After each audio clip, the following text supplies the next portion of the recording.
This will be the introduction to Program to Kill by David McGowan.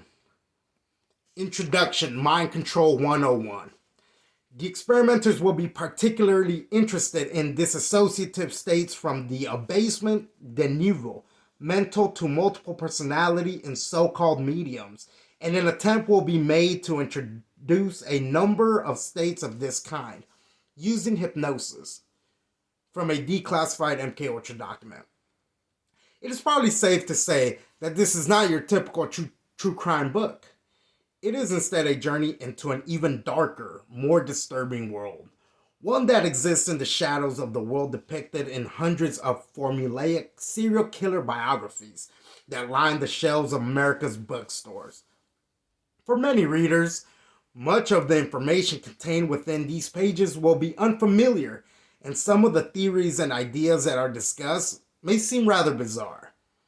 Perhaps the most controversial theory that readers will find themselves confronted with concerns a phenomenon commonly referred to as mind control. Although the concept of mind control has long been a staple of that polluted wellspring of information known as the conspiracy theory literature, where it often mingles freely with outlandish tales of reptilian, aliens, and paranormal activity, it has never been a polite topic of discussion in mainstream culture. The only exposure that most people have had to the idea of mind control is through the often metaphorical and frequently observed images that Hollywood has provided in decades-long string of films. From the Manchurian Candidate to the Stepford Wives in 1960s and 1970s, to such recent offerings as Conspiracy Theory and Zoolander, along with remakes of both The Manchurian Candidate and The Stepford Wives. Most people are naturally quite skeptical of the notion that someone's thoughts and actions can be controlled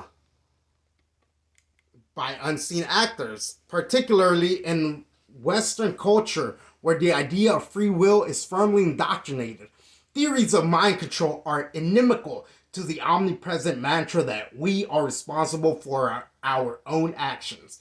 It is quite likely that the scenarios involving mind control killers, whether assassins like Lee Harvey Oswald or Sirhan Sirhan, or serial killers like Henry Lee Lucas or Charles Manson, will be similarly dismissed by many readers. Skeptics, though, should bear in mind that contrary to perceptions, mind control is not a fictional creation of novelists and Hollywood screenwriters. To the contrary, there exists a substantial paper trail establishing that the U.S. intelligence community has devoted a vast amount of both human and financial resources over a period of several decades to the study of mind control. Along the way, luminaries of numerous social sciences have been recruited and co-opted, detailing all the techniques and procedures that have received attention from the Central Intelligence Agency and its brethren is unfortunately well beyond the scope of this book.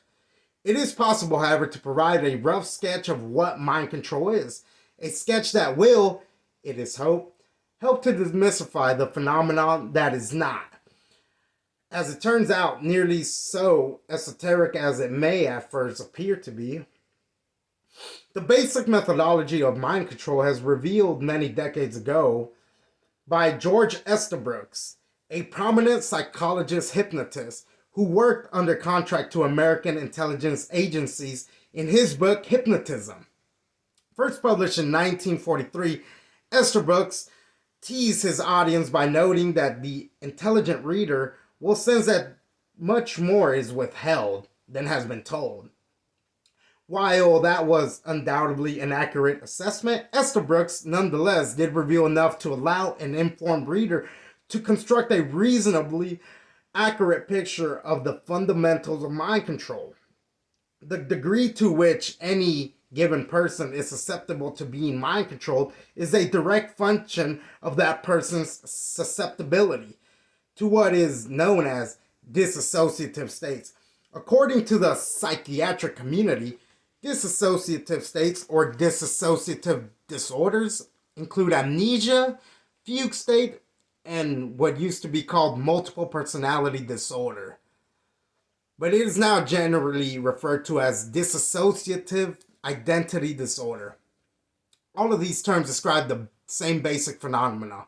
A person who is seemingly in control of his or her actions over a given time period is unable at a later date to recall or account for these actions. As with any category of mental illness, there is no dividing line that separates those who are diagnosed with dissociative disorders from those who are normal. Virtually everyone possesses the ability to experience dissociative states. Many people, for instance, are familiar with the phenomena sometimes referred to as driving on autopilot. The scenario generally plays out as follows. You suddenly snap out of it. Just as you are pulling into your parking space, at work, and you realize to your horror that you cannot remember anything since leaving your house. If this has happened to you, then you have experienced being in a dissociative state. In essence, you drove to work in a fugue state, and you later had amnesia. In a similar vein, it could be said that an alter personality, which you have no conscious awareness of, drove you to work.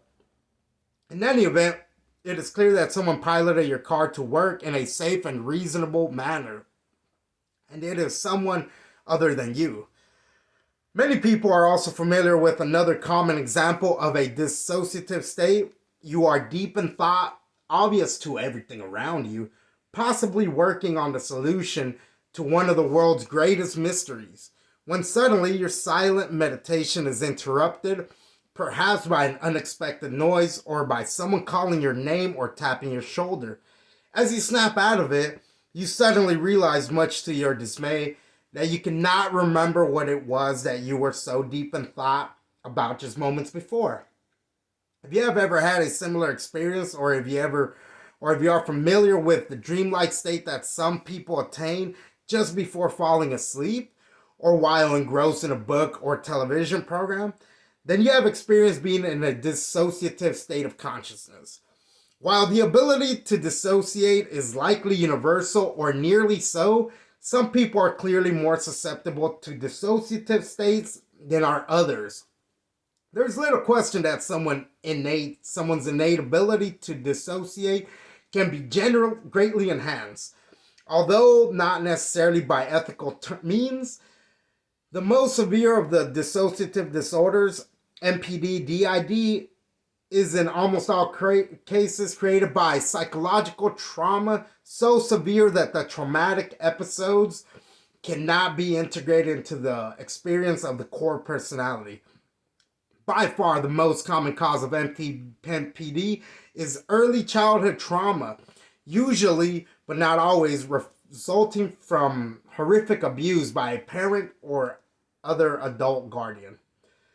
Dr. Frank Putnam noted in 1989 that he was struck by the quality of extreme sadism that is reported by most MPD victims.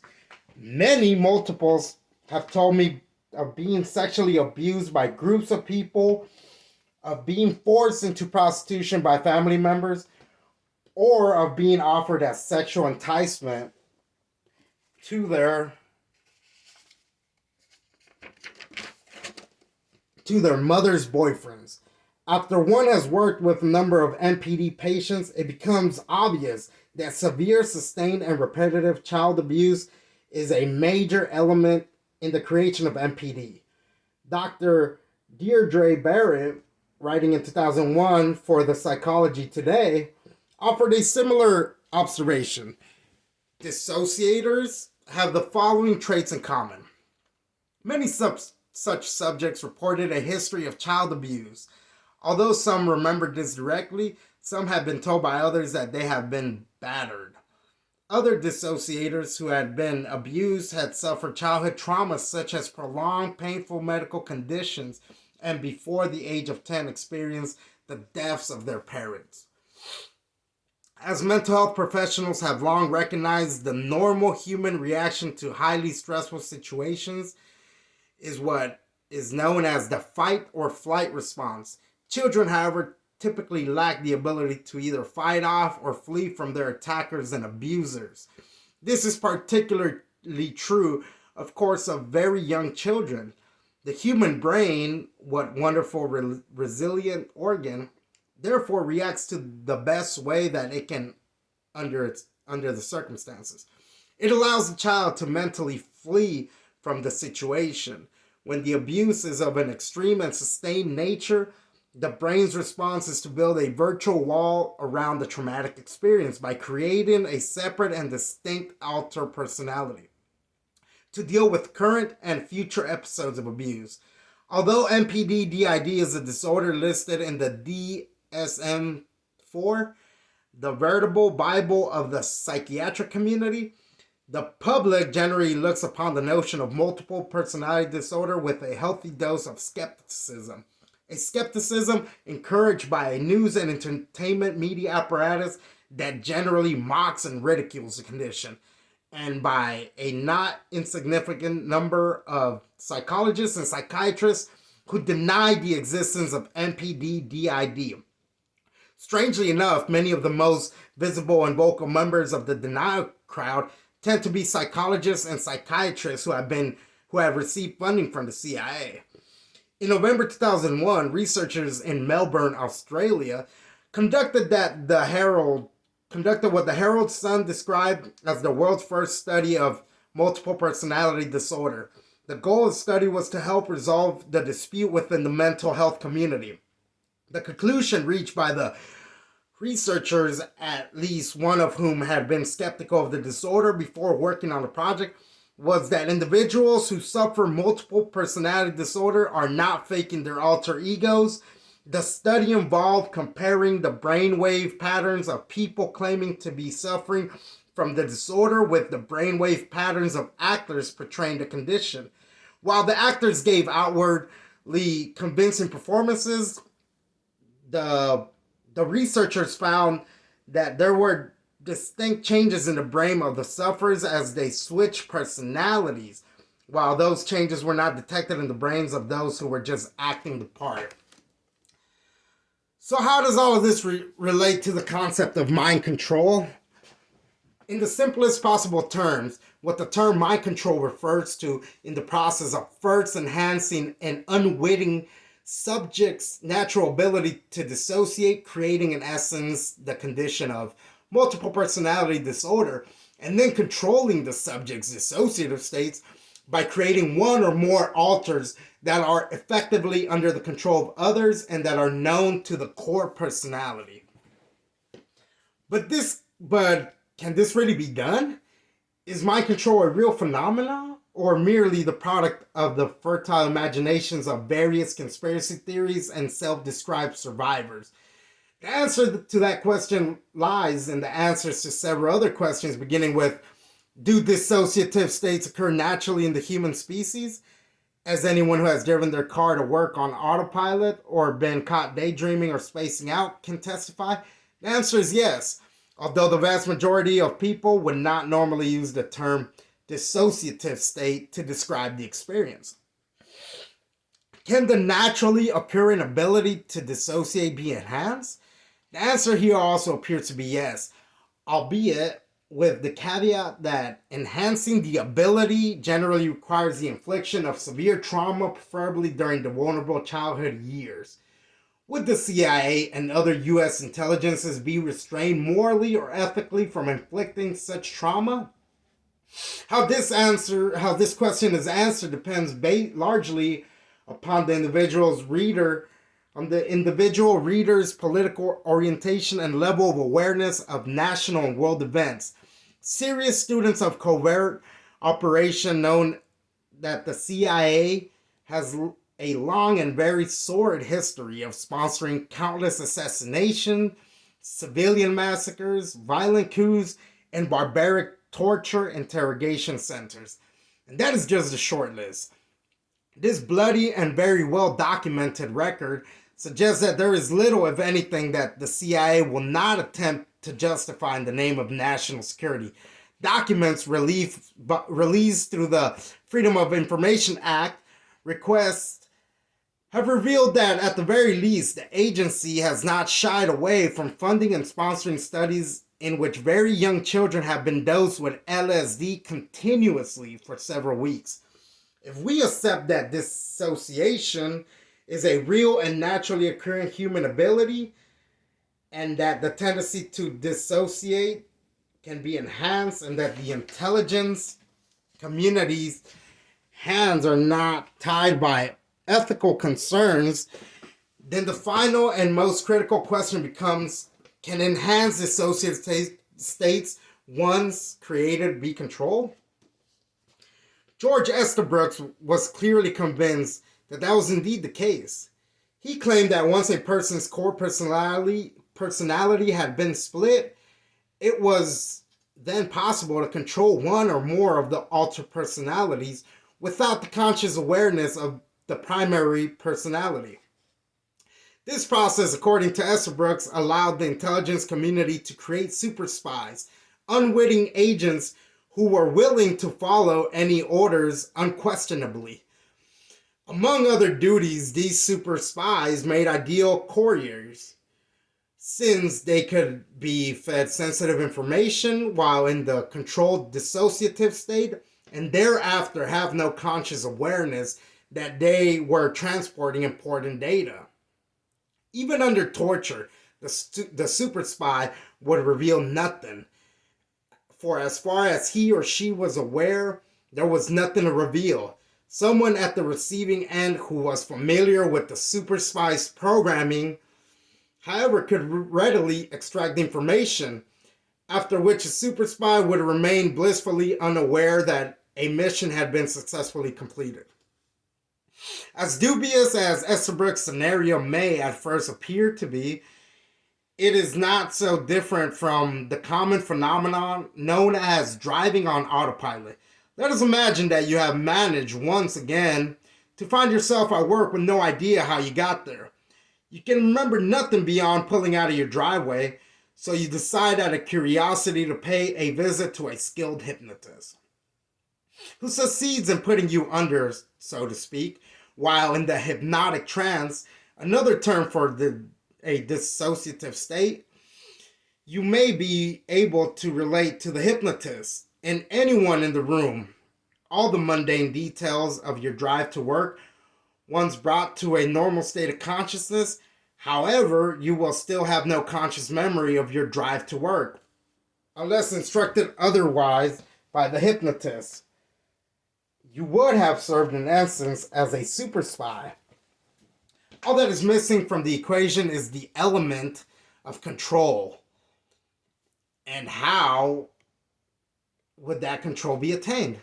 Estabrooks shied away from the details, only alluding to the severe psychic torture that is required to split a person's core personality and then exert control over the altered personalities that are created. The trauma is often referred to euphemistically as a form of hypnotism. In one passage, for example, Estabrooks noted that multiple personalities are caused by a form of hypnotism in the first place. We will see that emotional shock produces exactly the same results as hypnotism. Later, he came a little closer to the truth. Multiple personality can be both caused and cured by hypnotism. Remember that war is a grim business. Suppose we deliberately set up that condition of multiple personality to further the ends of military intelligence. Still later, he came even closer. Everyone can be thrown into a deepest state of hypnotism by the use of what I termed the Russian method. No holds barred. Deliberate disintegration of the personality by psychic torture. The subject might easily be left a mental wreck, but war is a grim business. War is indeed a grim business, as Estabrooks was apparently fond of stating, but that argument hardly justified the type of research the doctor endorsed, including using children who are notoriously easy to hypnotize as research subjects. Decades after the publication of Estabrook's seminal work, another psychiatrist hypnotist by the name of Paul Verdier wrote an obscure book entitled Brainwashing and Occults, an expose of capturing the human mind. Verdier's manuscript began on a promising note with the acknowledgement it must be accepted that brainwashing is now being used here in the United States by devious persons with a personal gain in mind. Unfortunately, the author followed that bold proclamation with a woeful, inaccurate accounting of who those devious persons might be. He did, though, provide a reasonably good description of the process of mind control, although Verdier, like Estabrook's, did not use the term mind control. By Verdier's account, the object of the would-be brainwasher is to access those areas of the brain that are outside of the individual's conscious control.